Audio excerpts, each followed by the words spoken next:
No matter how much money you have, you should never take more risk than necessary. Let's talk about it.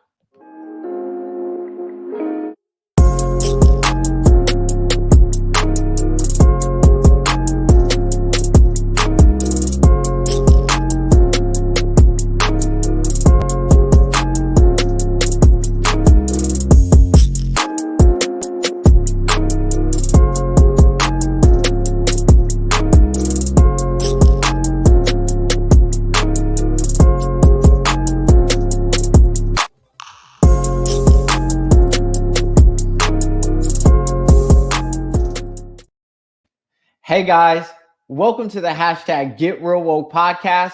I'm your host, Frederick D. Scott. I'm a private equity investor, business consultant, philanthropist, author, and contributing writer for Entrepreneur Magazine. I have over 15 years of experience in the finance industry, and I used to own an investment banking and advisory firm. Currently, I hold designations as a financial modeling and valuation analyst, capital markets and securities analyst, commercial banking and credit analyst, and I have a diploma in Islamic finance.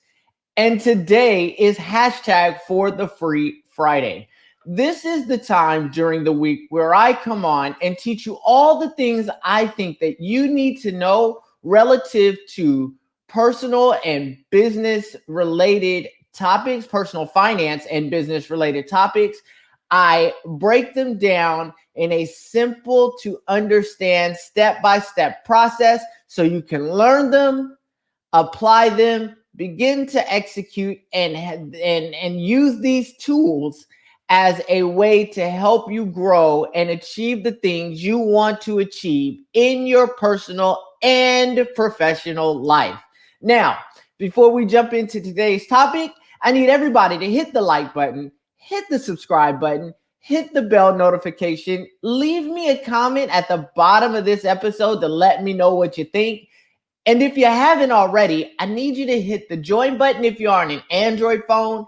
And if you're on an iPhone, I need you to hit the link in the description or the link pinned to the comments of this episode so you can join the hashtag Real Woke Live Chat community and be eligible to participate in the hashtag Learn to Earn Cash giveaway, where I give away a minimum of $1,000 every month live right here on the hashtag Get Real Woke podcast.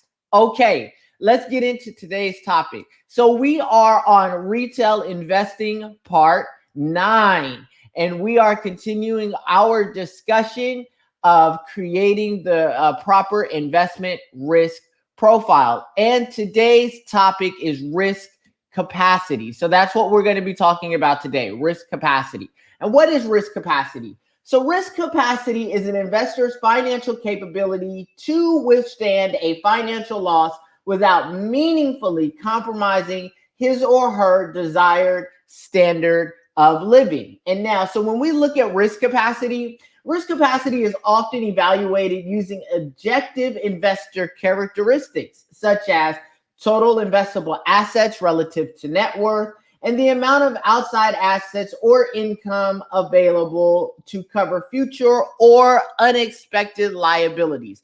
A good example of this would be like, let's say an investor has adequate cash savings, pension income, insurance, and or access to credit to cover his or her standard of living needs.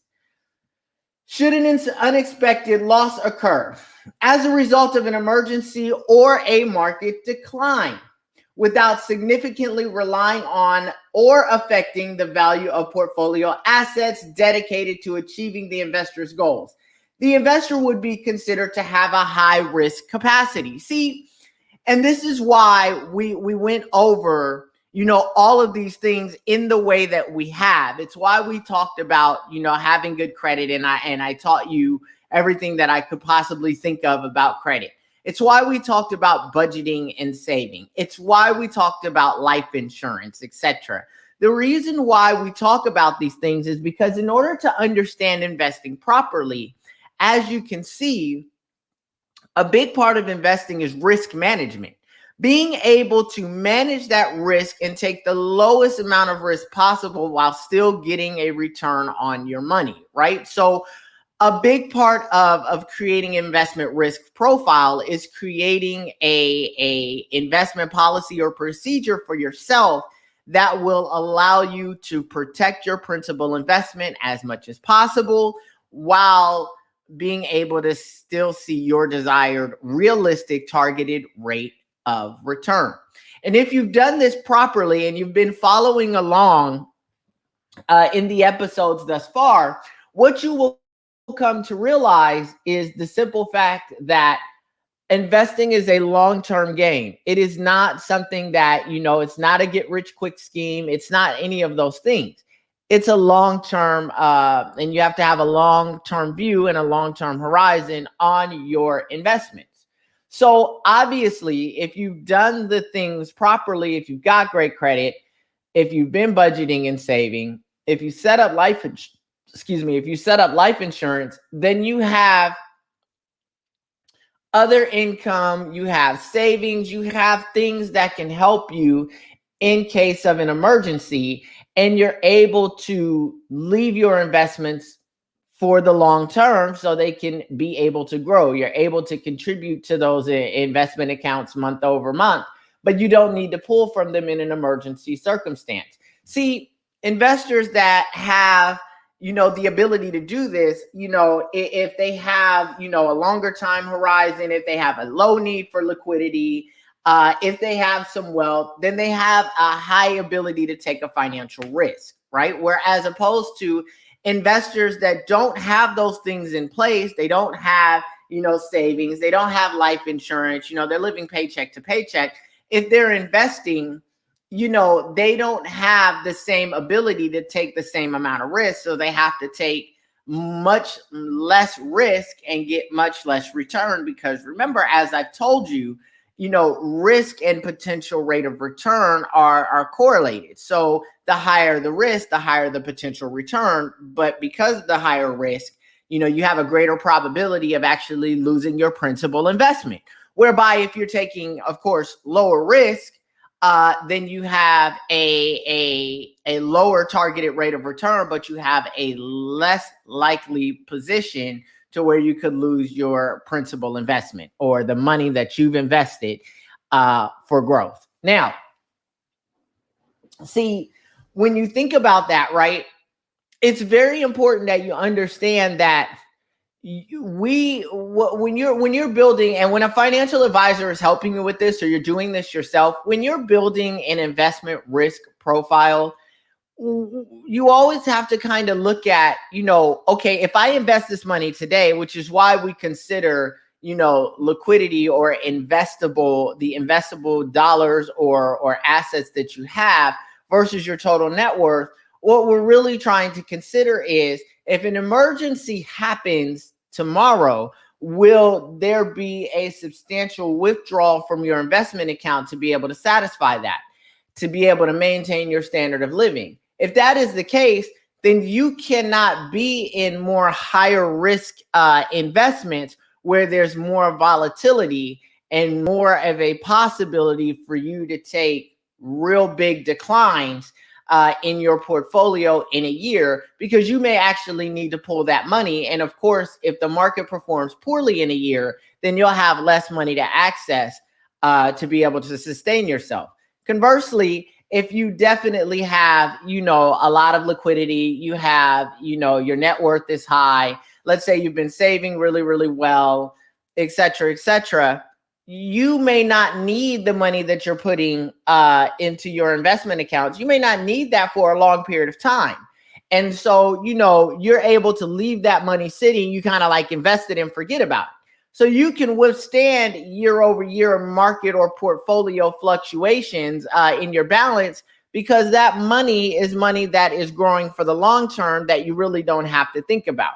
So that's why it's very important that we had talked about the other things first, because you have to be in a position to be able to invest your money in the long term. And like I always tell people, I'd rather see you put less money in every month instead of trying to maximize what you're investing.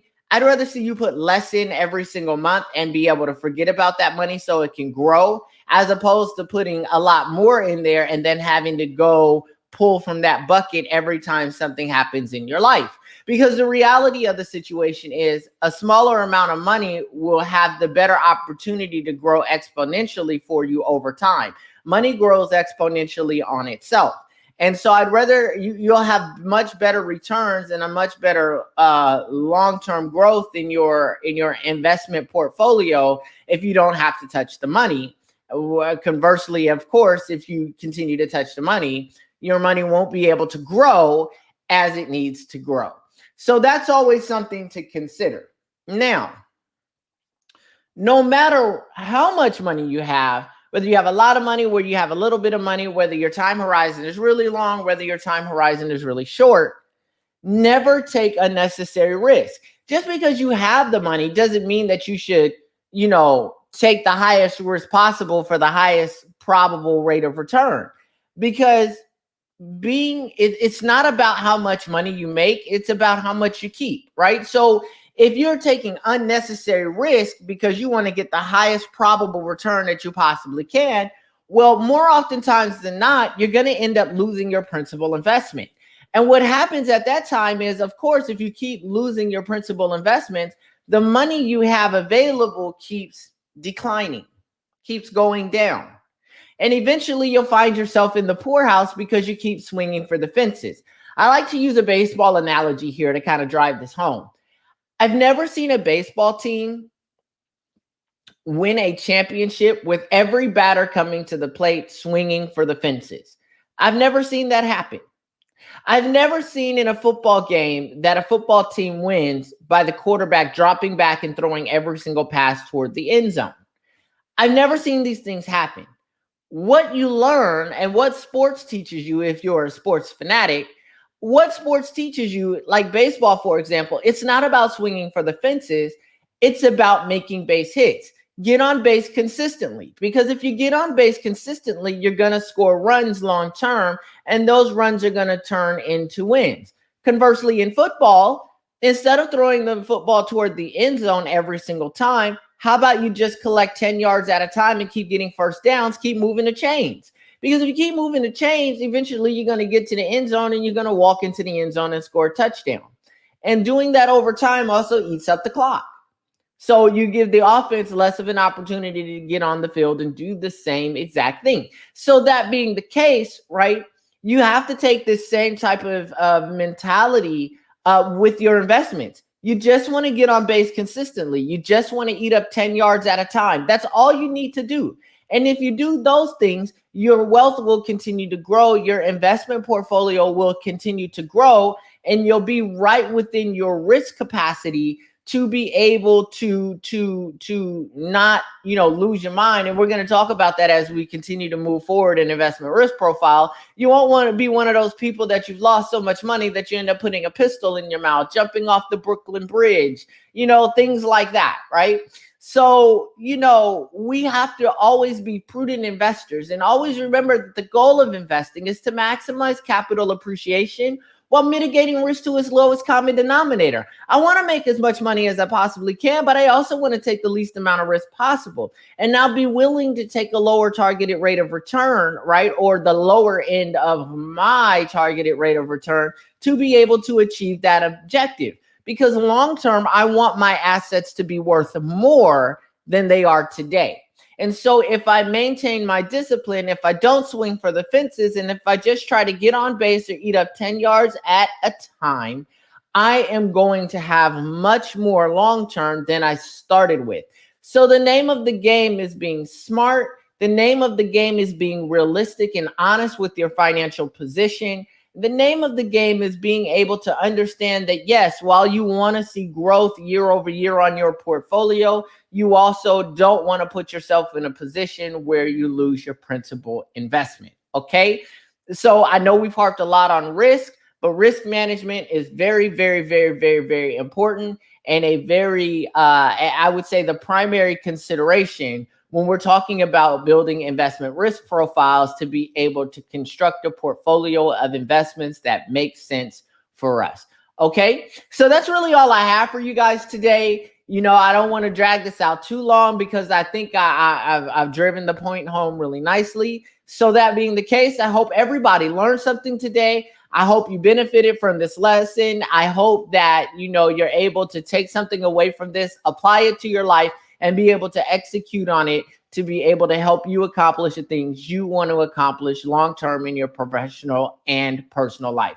So with that said, guys, thank you so much for listening. Thank you so much for tuning in. As I always say, if you like this content, if you like what I'm putting out, definitely hit the like button, hit the subscribe button, hit the bell notification, leave me a comment at the bottom of this episode to let me know what you think. And hey, man, listen, if you haven't already and you're on an Android phone, hit that join button.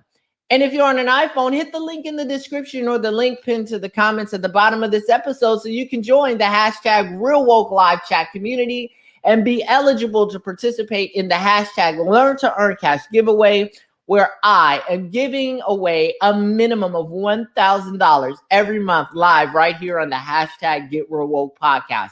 Lastly, as you guys know, I'm an author of 6 books.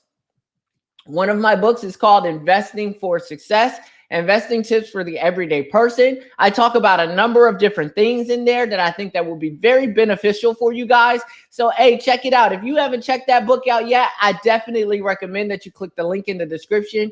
Go ahead and pick that up or click the link pinned to the video, pinned to the cards here, pinned to this episode, and definitely pick that book up because I think it'll be very, very helpful for you in your journey. All right, y'all. So that's all I got for y'all today. Oh, yes. Before I forget, thank you guys so much. Man, the channel grows every single week. We're well over 2,500 people now. I really appreciate you guys. So keep telling people, keep sharing the content.